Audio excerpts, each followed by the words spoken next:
ನಮ್ಮ ಅರ್ಜಿ ವಜಾ ಆಗಿದೆ ಅಂತ ತಿಳಿದು ಬಂದಿದೆ. ಸೊ ನಮ್ಮ ಹೋರಾಟದಲ್ಲಿ ಒಂದು ಹಿನ್ನಡೆ ಆಗಿದೆ ಅಂತ ಹೇಳ್ಬೋದು. ಆದರೆ ಇದರಿಂದ ವಿಚಲಿತನಾಗುವಂಥ ಅಥವಾ ಹೋರಾಟದ ಹಿಂದೆ ಸರಿಯುವಂಥ ಯಾವುದೇ ಪ್ರಶ್ನೆ ಇಲ್ಲ. ಸೊ ನಮ್ಮ ಹೋರಾಟವನ್ನು ನಾವು ಮುಂದುವರಿಸ್ತೀವಿ. ಅಂದರೆ ಮೊನ್ನೆ ಸರ್ವೋಚ್ಚ ನ್ಯಾಯಾಲಯದಲ್ಲಿ ಒಂದು ಮೇಲ್ಮನವಿ ಸಲ್ಲಿಸಿ ಈ ಪ್ರಕರಣ CBIಗೆ ಕೊಡಿಸುವಂಥ ಪ್ರಯತ್ನವನ್ನು ನಾವು ಮುಂದುವರ್ಸ್ಕೊಂಡು ಹೋಗ್ತೀವಿ. ಇದು ಏನು ಮಾನ್ಯ ನ್ಯಾಯಾಲಯ ಇವತ್ತು ತೀರ್ಪು ನೀಡಿದೆ, ಆ ತೀರ್ಪಿನಲ್ಲಿ ಯಾವ ಅಂಶಗಳನ್ನು ಪರಿಗಣಿಸಿ ನಮ್ಮ ಅರ್ಜಿಯನ್ನು ತಿರಸ್ಕಾರ ಮಾಡಿದೆ ಅನ್ನೋದನ್ನು ಪರಿಗಣಿಸಿ ಆ ಅಂಶಗಳಿಗೆ ನಾವು ಏನು ಉತ್ತರವನ್ನು ಕೊಡ್ಬೋದು ಮತ್ತು ಅದಕ್ಕೆ ಪೂರಕವಾಗಿ ಏನು ದಾಖಲೆಯನ್ನು ಕೊಡ್ಬೋದು ಅನ್ನೋದ್ರ ಬಗ್ಗೆ ನಮ್ಮ ವಕೀಲರ ಜೊತೆ ಚರ್ಚೆ ಮಾಡಿ ಕೂಡಲೇ ಈ ಪ್ರಕರಣವನ್ನು CBI ಕೊಡಿ ಅಂತೇಳಿ ಮತ್ತು ಈ ಒಂದು ತೀರ್ಪನ್ನು ಪ್ರಶ್ನಿಸಿ ನಾವು ಮಾನ್ಯ ಸರ್ವೋಚ್ಚ ನ್ಯಾಯಾಲಯಕ್ಕೆ ಅರ್ಜಿಯನ್ನು ಸಲ್ಲಿಸ್ತೀವಿ.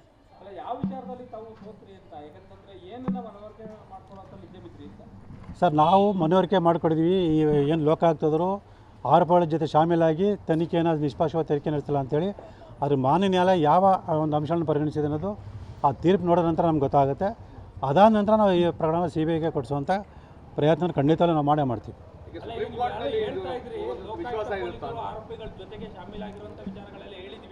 ಹೌದು ಸರ್. ಅಲ್ಲ ಅದೇ ಸರ್, ಆ ಅಂಶನ ಮಾನ್ಯ ನ್ಯಾಯಾಲಯ ಪರಿಗಣಿಸಿದೆ ಇಲ್ಲೋ ಅನ್ನೋದನ್ನು ನಾವು ತೀರ್ಪನ್ನು ಓದಿದ ನಂತರ ಗೊತ್ತಾಗುತ್ತೆ. ಸೊ ಯಾಕೆಂದರೆ ಈಗಾಗಲೇ ಸಾಕಷ್ಟು ಹೇಳಿದ ಹಾಗೆ ಲೋಕಾಯುಕ್ತ ಅಧಿಕಾರಿಗಳು ನಾವು ದೂರು ಕೊಡೋಕ್ಕಿಂತ ಮುಂಚೆನೇ ಸ್ವಯಂ ಪ್ರೇರಿತ ದೂರನ್ನು ದಾಖಲು ಮಾಡಿಕೊಂಡು ಸರ್ಚ್ ವಾರೆಂಟ್ ಕೂಡ ಪಡೆದಂಥ ಸಂದರ್ಭದಲ್ಲಿ ಆ ವಿಚಾರವನ್ನು ನಗರಾಭಿವೃದ್ಧಿ ಸಚಿವ ಬೈರತಿ ಸುರೇಶ್ ಅವರಿಗೆ ತಿಳಿಸಿದ್ದು. ಮತ್ತು ಆ ಕೂಡಲೇ ಬೈರತಿ ಸುರೇಶ್ ಅವರು ಹೆಲಿಕಾಪ್ಟರ್ಲ್ಲಿ ಬಂದು 140 ಕಡತಗಳನ್ನು ತೊಗೊಂಡೋಗಿರೋಂಥದ್ದು.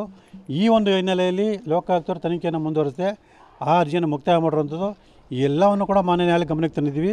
ಅದ್ರ ಜೊತೆಗೆ ಸಿದ್ದರಾಮಯ್ಯ ವಿಚಾರಣೆ ಒಳಪಡಿಸೋ ಸಂದರ್ಭ ಅಂದರೆ ವಿಚಾರಣೆ ಒಳಪಡಿಸುವಂಥ ಸಮಯವನ್ನು ತನಿಖಾಧಿಕಾರಿ ನಿಗದಿ ಮಾಡಿದ್ದು, ಆದರೆ ವಿಚಾರಣೆಯಿಂದ ಹೊರಗೋಗುವಂಥ ಸಮಯವನ್ನು ಸಿದ್ದರಾಮಯ್ಯ ನಿಗದಿ ಮಾಡಿದಂಥದ್ದು. ಇದೆಲ್ಲವನ್ನು ಕೂಡ ನಾವು ಮಾನ್ಯ ನ್ಯಾಯಾಲಯ ಗಮನಕ್ಕೆ ತಂದೀವಿ. ಆದರೆ ಮಾನ್ಯ ನ್ಯಾಯಾಲಯ ಏನು ಲೋಕಾಯುಕ್ತರು ಏನು ವರದಿಗಳು ಕೊಟ್ಟಿದ್ದಾರೆ ಆ ವರದಿಗಳನ್ನು ಆಧರಿಸಿ ಬಹುಶಃ ಸರಿಯಾದ ನಿಟ್ಟಿನಲ್ಲಿ ತನಿಖೆ ನಡೀತಾ ಇದೆ ಅನ್ನೋ ಒಂದು ಹಿನ್ನೆಲೆಯಲ್ಲಿ ಈ ತೀರ್ಪನ್ನು ಕೊಟ್ಟಿರ್ಬೋದು ಅಂತ ಅನಿಸುತ್ತೆ. ಸೊ ಹಾಗಾಗಿ ಆ ತೀರ್ಪನ್ನು ಪಡೆದ ನಂತರ ಅಲ್ಲಿರ್ತಕ್ಕಂಥ ಲೋಪದೋಷವನ್ನು ಗುರುತಿಸಿ ಸೊ ಮಾನ್ಯ ಸರ್ವೋಚ್ಚ ನ್ಯಾಯಾಲಯಕ್ಕೆ ನಾವು ಕೂಡಲೇ ಮೇಲ್ಮನವಿ ಸಲ್ಲಿಸ್ತೀವಿ. ಯಾವಾಗ ಮೇಲ್ಮನವಿ ಸಲ್ಲಿಸುವಂಥದ್ದು ಮತ್ತು ತಮಗೆ ಸುಪ್ರೀಂ ಕೋರ್ಟ್ನಲ್ಲಿ ವಿಶ್ವಾಸ ಇದೆಯಾ ಇದು CBIಗೆ ಹೋಗಬೇಕು ಪ್ರಕರಣ ಅಂತೇಳಿ? ಸರ್, ಖಂಡಿತವಲ್ಲ ಸರ್. ನಾವು ವಿಶ್ವಾಸ ಇಟ್ಕೊಂಡೆ ನಾವು ಅರ್ಜಿಯನ್ನು ಸಲ್ಲಿಸ್ತಾ ಇದ್ದೀವಿ. ಸೊ ಅದೇ ರೀತಿ ಈಗಲೂ ಕೂಡ ನಾವು ವಿಶ್ವಾಸ ಇಟ್ಕೊಂಡೆ ಮುಂದಿನ ವಾರದಲ್ಲೇ ಸಲ್ಲಿಸುವಂಥ ಪ್ರಯತ್ನ ನಾವು ಮಾಡ್ತೀವಿ. ಯಾಕಂದರೆ ಸರ್ ಈಗ CM ಸಿದ್ದರಾಮಯ್ಯ ಪ್ರತಿ ಬಾರಿ ಹೇಳ್ತಾ ಇದ್ದು ಯಾವುದೇ ತನಿಖೆಗಳು ನಡೀತಾ ಇದೆ, ಮೂರು ತನಿಖೆಗಳು ನಡೀತಾ ಇದೆ ಅನ್ನೋದನ್ನು ಕೂಡ ಅವರು ಗಮನಕ್ಕೆ ತಂದಿದ್ದಾರೆ. ಬಹುಶಃ ಏನಾದ್ರು ಈ ತನಿಖೆಗಳು ಮುಕ್ತಾಯ ಆಗೋವರೆಗಾದರೂ ಕಾಯ್ತೀರಾ ಅಥವಾ ಇಲ್ಲ ಸರ್? ಸರ್, ಇಲ್ಲಿ ಕಾಯೋ ಪ್ರಶ್ನೆನೆಲ್ಲ ಕೂಡಲೇ ನಾವು ಈ ಪ್ರಕರಣನ ಮಾನ್ಯ ಸರ್ವೋಚ್ಚ ನ್ಯಾಯಾಲಯಕ್ಕೆ ಮೇಲ್ಮನವಿ ಸಲ್ಲಿಸ್ತೀವಿ. ಸೊ ಯಾಕೆ ಅಂತ ಹೇಳಿದ್ರೆ ಲೋಕಾಯುಕ್ತರು ಏಕಪಕ್ಷೀಯವಾಗಿ ತನಿಖೆ ನಡೆಸ್ತಾರೆ ಅನ್ನೋ ನಮಗೆ ಈಗಾಗಲೇ ಸಾಕಷ್ಟು ಅನುಮಾನಗಳಿದೆ. ಅದಕ್ಕೆ ಪೂರಕವಾಗಿ ಸಾಕ್ಷ್ಯಗಳು ಇದೆ. ಅವರು ವ್ಯತಿರಿಕ್ತ ವರದಿನ ಸಲ್ಲಿಸಿದರೆ ಮತ್ತೆ ಅದನ್ನು ಪ್ರಶ್ನಿಸುವಂಥ ಒಂದು ಪ್ರಯತ್ನದಲ್ಲಿ ಸಾಕಷ್ಟು ವಿಳಂಬಗಳಾಗ್ಬೋದು. ಹಾಗಾಗಿ ನಾವು ಕೂಡಲೇ ಈ ಪ್ರಕರಣವನ್ನು CBI ಕೊಡಿ ಅಂತೇಳಿ ನಾವು ಮೇಲ್ಮನವಿ ಸಲ್ಲಿಸ್ತೀವಿ. ಅಲ್ಲ, ಪ್ರಶ್ನೆ ಯಾಕೆ ಅಂತ ಹೇಳಿದ್ರೆ ಈಗ ಲೋಕಾಯುಕ್ತ ವರದಿಯನ್ನು ಸಲ್ಲಿಸಿ ಲೋಕಾಯುಕ್ತ ವರದಿಯಲ್ಲಿ ಏನಿದೆ ಅಂತ ನೋಡಿದರೆ ಅದು ಪೂರಕ ಆಗುತ್ತಲ್ವಾ? ಅವರು ತನಿಖೆ ಸರಿಗೆ ಮಾಡಿದಾರಾ ಇಲ್ವಾ ಅನ್ನೋದಕ್ಕೆ ತಾವೇನು ಆರೋಪ ಮಾಡಿದ್ರಿ ಅದಕ್ಕೆ ಪೂರಕ ಅಂಶಗಳು ಸಿಗುತ್ತಲ್ವಾ ಅಂತ ಅದು ತಾವು ಸರ್ ಅದನ್ನೇ ಸರ್. ಈಗ ಮಾನ್ಯ ನ್ಯಾಯಾಲಯ ಆ ವರದಿಯನ್ನು ಯಾವ ರೀತಿ ಪರಿಗಣಿಸಿ ನೋಡಬೇಕು. ಸೊ ಯಾಕೆ ಅಂದರೆ ನನಗೆ ಬಂದಿರೋ ಮಾಹಿತಿ ಪ್ರಕಾರ ಲೋಕಾಯುಕ್ತ ಅಧಿಕಾರಿಗಳು ನಾವು ಸಿದ್ದರಾಮಯ್ಯನವರ 14 ನಿವೇಶನ ಸಂಬಂಧ ಮಾತ್ರ ತನಿಖೆ ಮಾಡ್ತಿದ್ದಾರೆ ಅಂತ ಮಾಹಿತಿ ಇದೆ. ಆದರೆ ನಾವು ನನ್ನ ಅರ್ಜಿಯಲ್ಲಿ ಮೈಸೂರು ನಗರಾಭಿವೃದ್ಧಿ ಪ್ರಾಧಿಕಾರದಲ್ಲಿ 50 ನಡೆದಿರ್ತಕ್ಕಂಥ ಎಲ್ಲ ಅಕ್ರಮಗಳ ಬಗ್ಗೆ ಸಮಗ್ರ ತನಿಖೆ ನಡೆಸಬೇಕು ಅಂತ ಮನವಿ ಮಾಡ್ಕೊಂಡಿದ್ವಿ. ಸೊ ಈ ಎಲ್ಲ ಅಂಶವನ್ನು ಮಾನ್ಯ ನ್ಯಾಯಾಲಯ ಪರಿಗಣಿಸಿರೋದ್ರ ಬಗ್ಗೆ ನಾವು ಕೂಡ ತೀರ್ಪಿನಲ್ಲಿ ಪರಿಶೀಲನೆ ಮಾಡಿ ಸೊ ಅದನ್ನೆಲ್ಲ ಒಂದು ಪ್ರಶ್ನಿಸಿ ನಾವು ಮೇಲ್ಮನವಿಯನ್ನು ಸಲ್ಲಿಸ್ತೀವಿ. ಯಾಕಂದರೆ CM ಸಿದ್ದರಾಮಯ್ಯ ಅವರು ಇವತ್ತುವರೆಗೂ ನಾವು ತಪ್ಪೇ ಮಾಡಿಲ್ಲ ಅಂತ ತಿಳ್ಕೊಬರ್ತೇವೆ. ಎಲ್ಲ ಒಂದು ಕಡೆ ಅದೆಲ್ಲವೂ ಕೂಡ ಇದು ಈ ತೀರ್ಪು ಬಂದರೂ ಕೂಡ ಪೂರಕ ಆಗ್ತದೆ ಸರ್ ಅಂತ? ಸರ್, ಯಾವುದೇ ಪೂರಕ ಇಲ್ಲ ಸರ್. ಇದು ತನಿಖೆ ಸಂಸ್ಥೆ ಬಗ್ಗೆ ಅಷ್ಟೇ ತೀರ್ಪು ಬಂದಿರೋಂಥದ್ದು. ಹಾಗಾಗಿ ತನಿಖೆ ಪೂರ್ತಿ ಮುಗಿದೋಗಿರೋವಾಗಲಿ ಅಥವಾ ಅಂತಿಮ ವರದಿ ಸಲ್ಲಿಸಿರೋ ಬಗ್ಗೆ ಆಗಲಿ ಯಾವುದೇ ಒಂದು ತೀರ್ಪು ಬಂದಿಲ್ಲ. ಹಾಗಾಗಿ ಬರೀ ತನಿಖಾ ಸಂಸ್ಥೆ ಬಗ್ಗೆ ಅಷ್ಟೇ ಬಂದಿರೋದ್ರಿಂದ ಸೊ ಯಾವುದೇ ತನಿಖಾ ಸಂಸ್ಥೆ ತನಿಖೆ ನಡೆಸಿ ಯಾವುದೇ ರೀತಿಯ ವರದಿ ಕೊಟ್ಟರೂ ಕೂಡ ಸೊ ಅದರ ಬಗ್ಗೆ ನಾವು ಮಾನ್ಯ ನ್ಯಾಯಾಲಯಕ್ಕೆ ಅಂದರೆ ನಾವೇನು ಆರೋಪ ಮಾಡಿದ್ವಿ ಅದಕ್ಕೆ ಸಂಬಂಧಪಟ್ಟ ಎಲ್ಲ ಸಾಕ್ಷ್ಯಗಳನ್ನು ಮಾನ್ಯ ನ್ಯಾಯಾಲಯ ಗಮನಕ್ಕೆ ತಂದು ಸೊ ತಪ್ಪಿತ ಶಿಕ್ಷೆ ಕೊಡಿಸುವಂಥ ಅವಕಾಶ ಮತ್ತು ಅದಕ್ಕೆ ಬೇಕಾದ ಎಲ್ಲ ಸಾಕ್ಷ್ಯಗಳು ನಂತರ ಇದೆ. ಹಾಗಾಗಿ ಆರೋಪಗಳು ಯಾವುದೇ ಕಾರಣಕ್ಕೂ ಕೂಡ ಈ ಒಂದು ಆರೋಪವನ್ನು ತಪ್ಪಿಸ್ಕೊಳ್ಳೋಕ್ಕೆ ಸಾಧ್ಯ ಇಲ್ಲ. ಈ ತೀರ್ಪು ಪ್ರಕರಣದ ಮೇಲೆ ಪ್ರಭಾವ ಬೀರುತ್ತಾ ಅಂತೇಳಿ ಇದಕ್ಕೂ ಖಂಡಿತ ಇಲ್ಲ ಸರ್. ಇಲ್ಲಿ ಬರೀ ತನಿಖಾ ಸಂಸ್ಥೆ ತನಿಖೆ ನಡೆಸೋ ಬಗ್ಗೆ ಅಷ್ಟೇ ತೀರ್ಪಾಗಿರೋದ್ರಿಂದ ಸೊ ತನಿಖೆಯ ಬಗ್ಗೆ ಆಗಲಿ ಅಥವಾ ನನ್ನ ಆರೋಪಕ್ಕೆ ಬಗ್ಗೆ ಆಗಲಿ ಸೊ ಯಾವುದೇ ಒಂದು ವ್ಯತಿರಿಕ್ತ ಪರಿಣಾಮ ಬೀರಲ್ಲ. ಸರ್, ದೊಡ್ಡ ಹಿನ್ನಡೆ ಸರ್, ಒಂದು ಸಣ್ಣ ಹಿನ್ನಡೆ ಸರ್. ಈಗ ಯುದ್ಧದಲ್ಲಿ ಸೋಲು ಗೆಲುವು ಮತ್ತು ಏರುಪೇರು ಇದ್ದೇ ಇರುತ್ತೆ. ಹಾಗಾಗಿ ಈಗ ಇದುವರೆಗೂ ಸಾಕಷ್ಟು ಜಯಗಳನ್ನು ಗಳಿಸಿದ್ವಿ. ಇದೊಂದು ಸಣ್ಣ ಒಂದು ಹಿನ್ನಡೆ ಆಗಿದೆ. ಹಾಗಂತ ವಿಚಲಿತ ಆಗುವಂಥ ಒಂದು ವಿಚಾರ ಏನಿಲ್ಲ. ಅದೇ ಉತ್ಸಾಹದಿಂದ ಅದೇ ಒಂದು ಹೋರಾಟದ ಮನೋಭಾವದಿಂದ ಮೇಲ್ಮನೆಯನ್ನು ಸಲ್ಲಿಸಿ ಈ ಪ್ರಕರಣ CBI ಕೊಡಿಸುವಂಥ ಪ್ರಯತ್ನ ನಾವು ಮುಂದುವರಿಸ್ಕೊಂಡು ಹೋಗ್ತೀವಿ. ಈಗ ಲೋಕಾಯುಕ್ತ ವರದಿಯನ್ನು ಯಾರೂ ಸಹ ನೋಡಿಲ್ಲ ಅಥವಾ ಯಾವುದು ಅಧಿಕೃತವಾಗಿ ಗೊತ್ತಾಗಿಲ್ಲ. ಸೊ ಹಾಗಾಗಿ ಲೋಕಾಯುಕ್ತ ವರದಿ ಮೇಲೆ ಅಂದರೆ ಈ ತಮ್ಮ ಆರೋಪಗಳಿಗೆ ಪೂರಕವಾದಂತಹ ತನಿಖೆ ಆಗಿರುತ್ತೆ ಅನ್ನೋ ವಿಶ್ವಾಸ ಇದೆಯಾ ಅಥವಾ ಈಗಲೂ ಇಲ್ವಾ ಅಂತ? ಸರ್, ಮಾನ್ಯ ನ್ಯಾಯಾಲಯ ಯಾವ ಅಂಶಗಳನ್ನು ಪರಿಗಣಿಸಿದ್ರೆ ನಮ್ಗೆ ಗೊತ್ತಿಲ್ಲ ಸರ್. ಯಾಕೆಂದರೆ ವರದಿ ಅದೇ ವರದಿ ಬಗ್ಗೆ ಸರ್, ಅದನ್ನೇ ವರದಿ ಬಗ್ಗೆ ಅವ್ರು ಏನು ಕೂಡ ವಿಶ್ವಾಸ ಇಲ್ಲ ಸರ್. ಯಾಕೆಂದರೆ ನಾನು ತನಿಖಾಧಿಕಾರಿನ ಭೇಟಿ ಮಾಡೋ ಸಂದರ್ಭದಲ್ಲಿ, ಅವರನ್ನು ಮಾತಾಡಿಸೋ ಸಂದರ್ಭದಲ್ಲಿ ಮತ್ತು ನನಗೆ ಬೇರೆ ಮೂಲಗಳಿಂದ ತಿಳಿದು ಬಂದಿರೋಂಥ ಅಂಶಗಳನ್ನು ಪರಿಗಣಿಸಿದಾಗ ಲೋಕಾಯುಕ್ತದವರು ನನ್ನ ಅರ್ಜಿಗೆ ಸಂಬಂಧಪಟ್ಟಾಗಿ ಸಮಗ್ರವಾಗಿ ತನಿಖೆ ನಡೆಸ್ತಲ್ಲ. ಅವರು ಏಕಪಕ್ಷವಾಗಿ ತನಿಖೆ ನಡೆಸ್ತಾಯಿದ್ರೆ ಆರೋಪಗಳನ್ನು ರಕ್ಷಣೆ ಮಾಡುವಂತಹ ಹಿನ್ನೆಲೆಯಲ್ಲೇ ಅವರು ತಮ್ಮ ಕರ್ತವ್ಯ ನಿರ್ವಹಿಸಿದ್ದಾರೆ ಅಂತೇಳಿ ನನಗೆ ಈಗಲೂ ಅನುಮಾನ ಇದೆ. ಮಾನ್ಯ ನ್ಯಾಯಾಲಯದಲ್ಲಿ ಆ ತನಿಖೆಯ ಬಗ್ಗೆ ಯಾವ ಅಂಶಗಳಿದೆ ಅನ್ನೋದು ಗಮನಿಸಿದಾಗ ಅದ್ರ ಬಗ್ಗೆ ಸ್ಪಷ್ಟತೆ ಗೊತ್ತಾಗುತ್ತೆ. ಸರ್, 2010 ಆದೇಶ ಉಲ್ಲೇಖ ಮಾಡ್ತಾಯಿದ್ರಿ ಸರ್, ಇದೆಲ್ಲೂ ಪರಿಗಣನೆ ಬರಲಿಲ್ವಾ ಸರ್ ಅಂತ? ಸರ್, ಖಂಡಿತ ಗೊತ್ತಿಲ್ಲ ಸರ್. ಅದನ್ನು ಹೇಳಿದ ನಾನು ಈಗಲೂ ಹೇಳೋಂಥದ್ದು, ನೀವು ಕೂಡ ದಾಖಲಾತಿ ಪರಿಗಣಿಸ್ಬೋದು.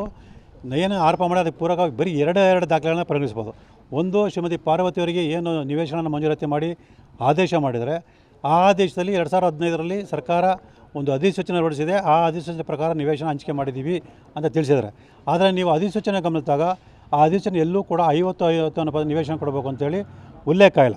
ಹಾಗಾಗಿ ಆ ಉಲ್ಲೇಖ ಇಲ್ಲದರೂ ಕೂಡ ಆ ಅಧಿಸೂಚನೆ ಆಧರಿಸಿ ನಿವೇಶನ ಮಂಜೂರಾತಿ ಮಾಡಿರೋದು ಅಕ್ರಮ ಅಂತೇಳಿ ಸ್ಪಷ್ಟವಾಗಿ ಗೊತ್ತಾಗುತ್ತೆ. ನಮ್ಮ ಅರ್ಜಿ ವಜಾ ಆಗಿದೆ ಅಂತ ತಿಳಿದು ಬಂದಿದೆ.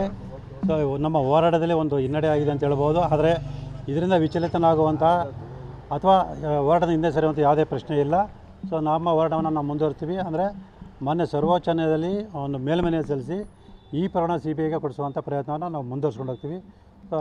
ಇದು ಏನು ಮಾನ್ಯ ನ್ಯಾಯಾಲಯ ಇವತ್ತು ತೀರ್ಪು ನೀಡಿದೆ, ಆ ತೀರ್ಪಿನಲ್ಲಿ ಯಾವ ಅಂಶಗಳನ್ನು ಪರಿಗಣಿಸಿ ನಮ್ಮ ಅರ್ಜಿಯನ್ನು ತಿರಸ್ಕಾರ ಮಾಡಿದೆ ಅನ್ನೋದನ್ನು ಪರಿಗಣಿಸಿ ಆ ಅಂಶಗಳಿಗೆ ನಾವು ಏನು ಉತ್ತರವನ್ನು ಕೊಡ್ಬೋದು ಮತ್ತು ಅದಕ್ಕೆ ಪೂರಕವಾಗಿ ಏನು ದಾಖಲೆಯನ್ನು ಕೊಡ್ಬೋದು ಅನ್ನೋದ್ರ ಬಗ್ಗೆ ನಮ್ಮ ವಕೀಲರ ಜೊತೆ ಚರ್ಚೆ ಮಾಡಿ ಕೂಡಲೇ ಈ ಪ್ರಕರಣವನ್ನು CBI ಕೊಡಿ ಅಂತೇಳಿ ಮತ್ತು ಈ ಒಂದು ತೀರ್ಪನ್ನು ಪ್ರಶ್ನಿಸಿ ನಾವು ಮಾನ್ಯ ಸರ್ವೋಚ್ಚ ನ್ಯಾಯಾಲಯಕ್ಕೆ ಅರ್ಜಿಯನ್ನು ಸಲ್ಲಿಸ್ತೀವಿ.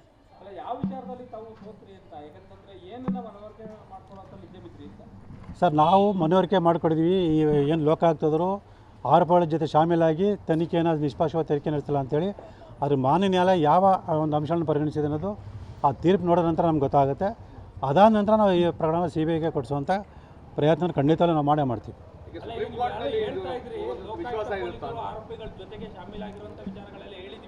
ಹೌದು ಸರ್.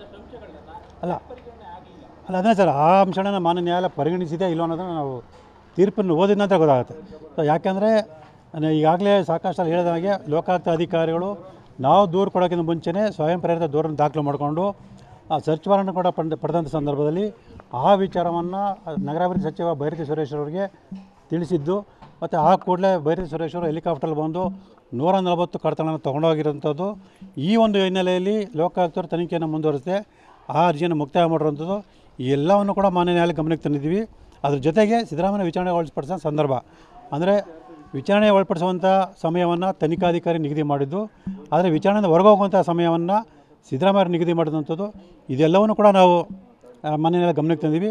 ಆದರೆ ಮಾನ್ಯ ನ್ಯಾಯಾಲಯ ಏನು ಲೋಕಾಯುಕ್ತವರು ಏನು ವರದಿಗಳು ಕೊಟ್ಟಿದ್ದಾರೆ ಆ ವರದಿಗಳನ್ನು ಆಧರಿಸಿ ಬಹುಶಃ ಸರಿಯಾದ ನಿಟ್ಟಿನಲ್ಲಿ ತನಿಖೆ ನಡೀತಾ ಇದೆ ಅನ್ನೋ ಒಂದು ಹಿನ್ನೆಲೆಯಲ್ಲಿ ಈ ತೀರ್ಪನ್ನು ಕೊಟ್ಟಿರ್ಬೋದು ಅಂತ ಅನಿಸುತ್ತೆ.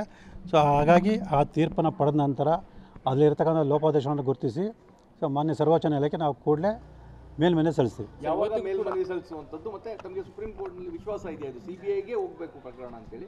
ಸರ್, ಖಂಡಿತವಲ್ಲ ಸರ್. ನಾವು ವಿಶ್ವಾಸ ಇಟ್ಕೊಂಡೆ ನಾವು ಅರ್ಜಿಯನ್ನು ಸಲ್ಲಿಸ್ತಾ ಇದ್ದೀವಿ.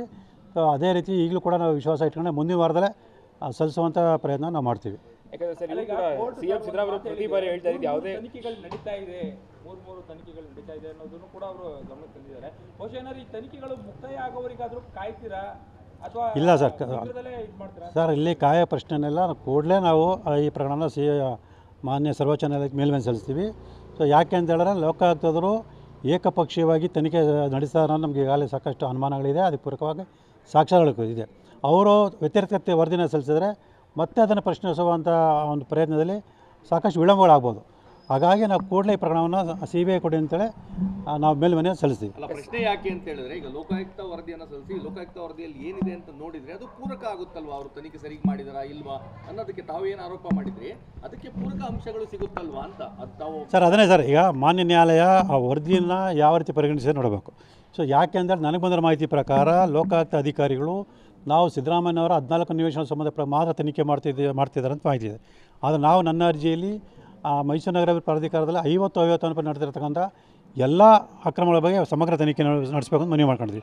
ಸೊ ಈ ಎಲ್ಲ ಅಂಶವನ್ನು ಮಾನ್ಯ ನ್ಯಾಯಾಲಯ ಪರಿಗಣಿಸಿರೋದ್ರ ಬಗ್ಗೆ ನಾವು ಕೂಡ ತೀರ್ಪಿನಲ್ಲಿ ಪರಿಶೀಲನೆ ಮಾಡಿ ಸೊ ಅದನ್ನೆಲ್ಲ ಒಂದು ಪ್ರಶ್ನಿಸಿ ನಾವು ಮೇಲ್ಮನೆಯನ್ನು ಸಲ್ಲಿಸ್ತೀವಿ. ಯಾಕಂದರೆ ಸಿ ಎಂ ಸಿದ್ದರಾಮಯ್ಯ ಅವರು ಇವತ್ತುವರೆಗೂ ನಾವು ತಪ್ಪೇ ಮಾಡಿಲ್ಲ ತಿಳ್ಕೊಬರ್ತೇವೆ. ಎಲ್ಲ ಒಂದು ಕಡೆ ಅದೆಲ್ಲವೂ ಕೂಡ ಇದು ಈ ತೀರ್ಪು ಬಂದರೂ ಕೂಡ ಪೂರಕ ಆಗ್ತದೆ ಸರ್ ಈಗ.